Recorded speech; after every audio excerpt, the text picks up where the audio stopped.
Halo, selamat pagi adik-adik semua. Apa kabarnya? Semoga adik-adik semua yang ada dalam rumah tetap dalam keadaan sehat ya, meskipun kita dalam pembelajaran online. Baik, pertemuan kali ini kakak akan membahas materi tentang cerpen. Apa itu cerpen? Cerpen adalah sebuah cerita pendek di mana di dalam cerpen itu terdapat unsur intrinsiknya. Apa aja sih unsur intrinsiknya? Mari kita bacakan cerpennya ya. Si Kancil bertemu buaya. Pada suatu hari, Kancil sedang berjalan-jalan di hutan. Tiba-tiba perutnya terasa lapar. Lalu ia melihat ada banyak buah segar yang ada di seberang sungai deras. Kancil pun bingung. Bagaimana caranya ia dapat melewati sungai untuk mendapatkan makanan? Akhirnya, Kancil menemukan ide cemerlang untuk dapat menyeberangi sungai. Lalu, Kancil pun memanggil seekor buaya yang tinggal di dalam sungai. "Hei buaya, keluarlah, aku punya kabar gembira." Mendengar suara Kancil, akhirnya seekor buaya keluar dan mendekati Kancil. "Ada apa, Kancil? Kau mengganggu tidurku," sahut sang buaya. "Aku akan membagikan banyak daging segar untuk kalian," kata Kancil dengan wajah ceria. "Di mana daging itu?" jawab buaya dengan raut wajah puasnya.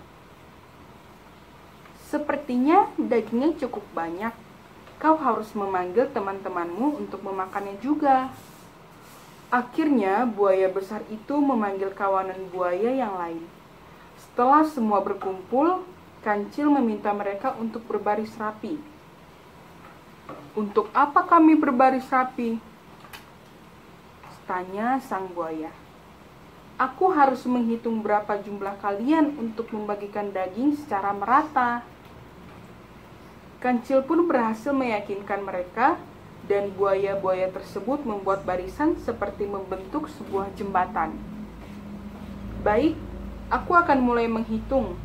1, 2, 3, 4, 5, 6, kata Kancil sambil menginjak satu persatu buaya yang melewati aliran sungai deras. Kancil pun berhasil menyeberangi sungai dengan melewati sekumpulan buaya itu. Setelah itu, ia tertawa terbahak-bahak. "Hahaha, sebenarnya aku tak membawa daging sedikit pun. Aku hanya ingin kalian berbaris agar aku dapat menyeberangi sungai. Ternyata mudah sekali memanfaatkan kalian," kata Kancil. Sekelompok buaya tersebut akhirnya marah dan hendak memakan Kancil. Tetapi sudah terlambat, karena Kancil sudah lari menjauhi dari mereka. Nah, begitu adik-adik cerita si Kancil bertemu buaya.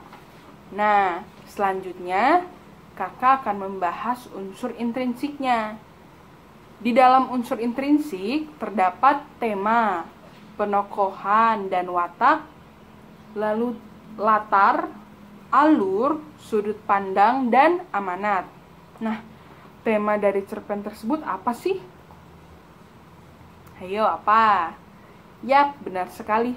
Dalam cerita ini, temanya adalah seekor kancil memiliki akal yang cerdik. Lalu, di dalam cerpen tersebut, ada siapa aja sih? Tokohnya ada siapa aja? Kancil dan buaya. Kancil memiliki watak seperti apa? Cerdik, suka menipu, dan rakus. Di dalam cerita tadi kan disebut, "Hai buaya, sebetulnya tidak ada daging segar yang akan aku bagikan. Tidakkah kau lihat bahwa aku tidak membawa sepotong daging pun? Sebenarnya aku ingin hanya menyeberang sungai ini, dan aku butuh jembatan untuk lewat. Kalau begitu saya ucapkan terima kasih pada kalian. Mohon maaf kalau aku mengerjai kalian." Lalu yang kedua, buaya. Buaya sifatnya bodoh. Di cerita tersebut dikatakan tanpa berpikir panjang, buaya-buaya itu segera mengambil posisi, berbaris, berjajar dari tepi sungai satu ke tepi sungai lainnya, sehingga membentuk seperti jembatan. Lalu yang ketiga ada apa? Latar. Ada latar tempat, waktu, suasana. Latar tempatnya di dalam hutan. Jelas ya, di dalam hutan. Yang kedua, latar waktu. Waktunya kapan sih? Siang hari. Karena disebutkan matahari yang cerah bersinar. Itu pasti siang. Yang ketiga, suasana. Latar suasananya kalau siang seperti apa? Panas ya. Lalu yang keempat adalah alur. Alur dalam cerita tersebut adalah alur maju karena tidak membahas waktu yang sudah lampau. Kelima, sudut pandang. Sudut pandang cerita tersebut adalah orang ketiga pelaku utama. Keenam, amanat. Apa sih amanatnya? Benar sekali, jangan suka membohongi orang lain dan jangan terlalu percaya terhadap orang lain. Jadi adik-adik di rumah tidak boleh membohongi orang tua, guru, dan teman-teman kalian. Dan gak boleh ya terlalu percaya terhadap orang lain. Nah, teman-teman, sekian materi yang bisa saya sampaikan. Semoga bisa bermanfaat bagi teman-teman semua. Dadah, sampai berjumpa di pertemuan selanjutnya.